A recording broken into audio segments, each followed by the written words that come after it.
Jacob slammed his door loudly. He couldn't believe the nerve of his father. Moments earlier, Jacob had gone into the kitchen of his parents.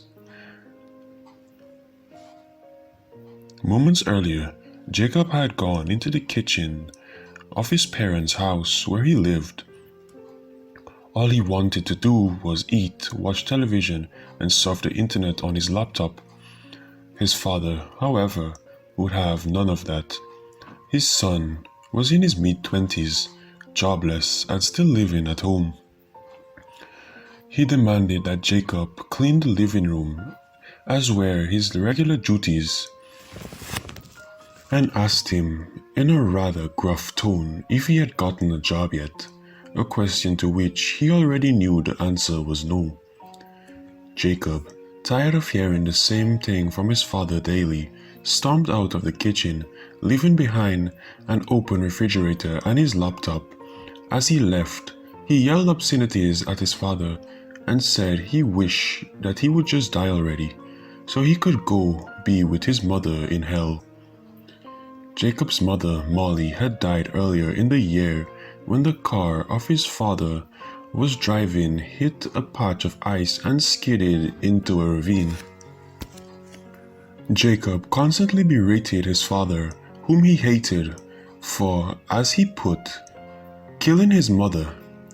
There were never a solid father-son bond between him and his father to begin with, and his mother's death destroyed what little there was.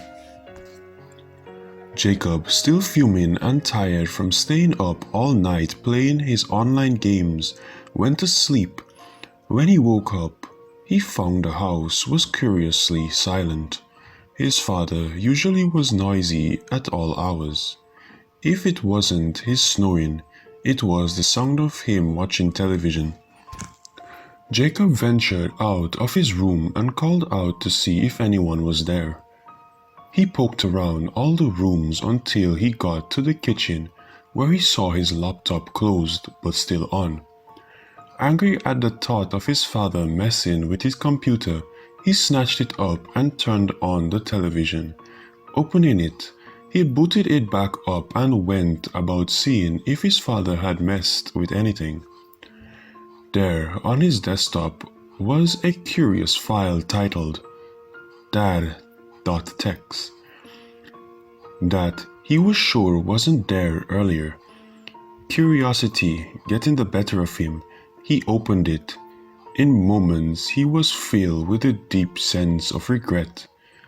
The document, which started off with saying things such as, "I'm sorry, I love you, and goodbye," was his father's suicide note. It described how his wife's death strained him, and how Jacob's constant remarks about him and the accident were just too much for him to bear anymore.